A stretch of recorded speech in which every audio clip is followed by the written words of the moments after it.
So I caught up with Mark this evening and he looked exhausted. He told me, he said, Zulf, you know what? We're doing everything we talked about. I'm working my 9 to 5 and then I'm doing my 6 hours on the business every night. And it's about 14 hours a day. But he says my income's plateaued. It's like, nothing big happening. I feel like if I want even more, I have to sleep less and I'm already at my limit. It's just the freedom everyone's talking about. Just working yourself to death for your own company instead of someone else's. Mark. In this episode, we challenge the hustle culture business, the myth, talking about why working hard is often the very thing keeping you from getting rich, and how to start working smart and with leverage instead. So, Mark, what can I say to you? You've hit the linear trap. You think the input hours equals output money. I don't think that's right. Today I'm going to show you why the hardest workers in the UK are often the lowest paid, and why your goal isn't to work harder but to work with more leverage. There's a paving contractor that comes to mind. I want to tell you about the 2 guys I saw working on the driveway in the street last summer. I'll call them Gary and Steve. So Gary and Steve. Gary was the hardest worker I've ever seen. The way he worked. He was out there probably 6:30 in the morning. It was blistering heat then, the summer was. He was carrying heavy stones, sweating manual labor, scrubbing the grout in between the pavers. He didn't take a break for at least 8 hours. I could see it directly from the window. And I was doing 8-hour shift recording stuff, so I could every now and again keep an eye out. Steve, on the other hand, spent most of the morning on his iPad. In the van, he kind of came in and out. He'd come out occasionally, use high-tech laser level. He'll give Gary some instructions and then go back to making calls. At the end of the week, Gary got his day rate, probably £150 a day or something.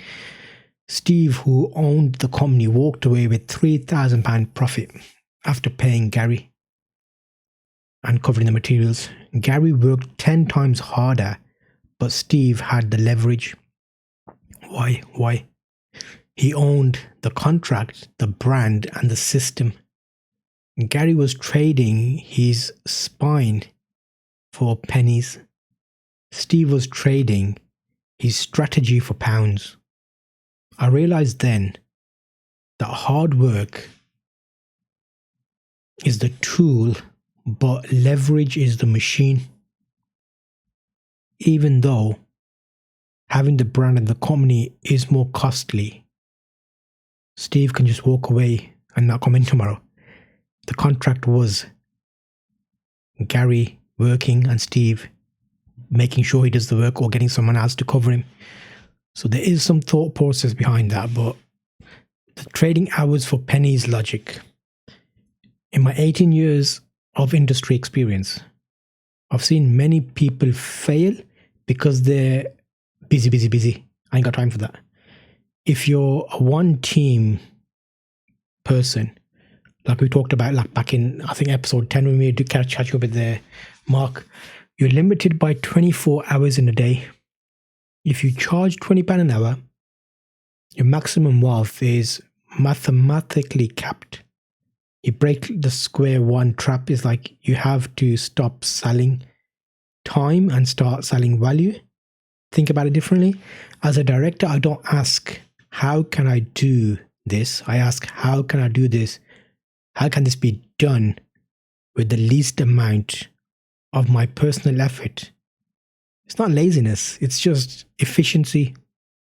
Do it with the least amount of effort, the most amount of reward.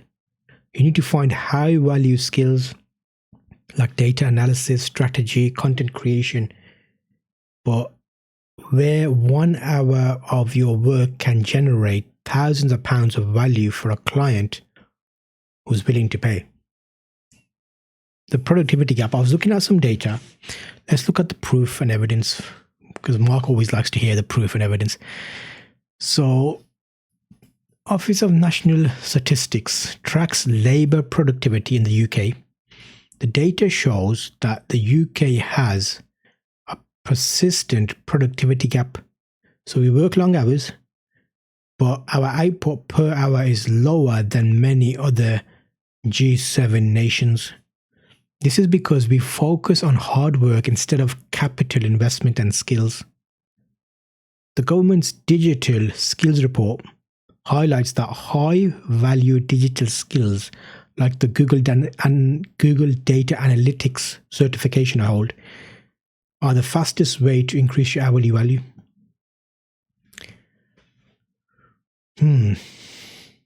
How can you find your leverage though? Because that can't work for everyone. It's easy to say, it's easy to observe. How do you actually do it? So the hourly rate audit, what you want to do is divide your total monthly profit by the hours you actually worked. If that number is close to the minimum wage, you aren't a director, mate. You're an unpaid employee of yourself. Look at the industry. What is the one thing people pay a premium for? It's usually like ability to solve a problem, not performing a task. Like use the Google Career certificates to upskill in your rotting time.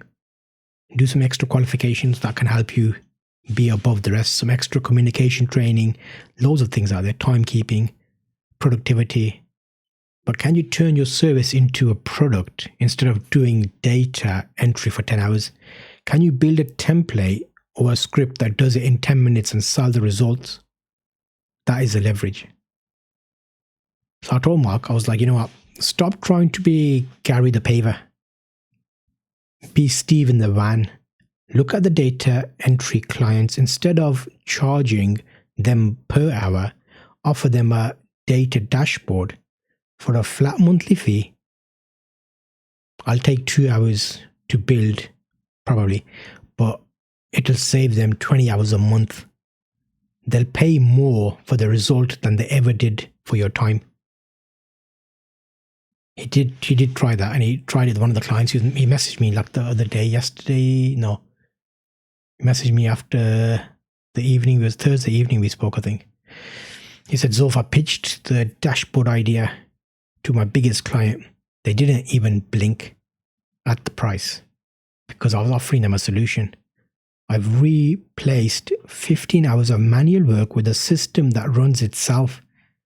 I do the maintenance for it. I'm actually going to finish work at 5 p.m. today. He's finally stopped running and started building. There's so many little things you could do out there, and a little bit of knowledge with Excel databases and making something work for you. You can help a lot of people. Hard work is the entry fee, but leverage is the prize. Stop trading your life for a flat hourly rate. I put quite a lot of information in the season notes, zulftalks.com/S19, which stands for season 19. Mark's doing all right. In the next episode, we're going to look at the 18-year perspective, how to survive pandemics, recessions, and the first 2-year lie. You're going to find it interesting. I'm Zulf, and this is Self-Employed Survival, Season 19. Be your own boss. I'll see you in the next one. What's one question you're stuck on right now? Contact me on zulftalks.com. You can drop me a message on Insta or email me there.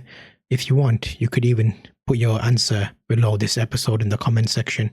I read through every single one, and it helps me shape the shows. So it'll be good to hear from you. It would be really good if you can leave a review wherever you're listening to this. The show resources are available at zulftalks.com. You can also sign up to the mailing list there, which will allow you to get information to help you on your journey working for yourself.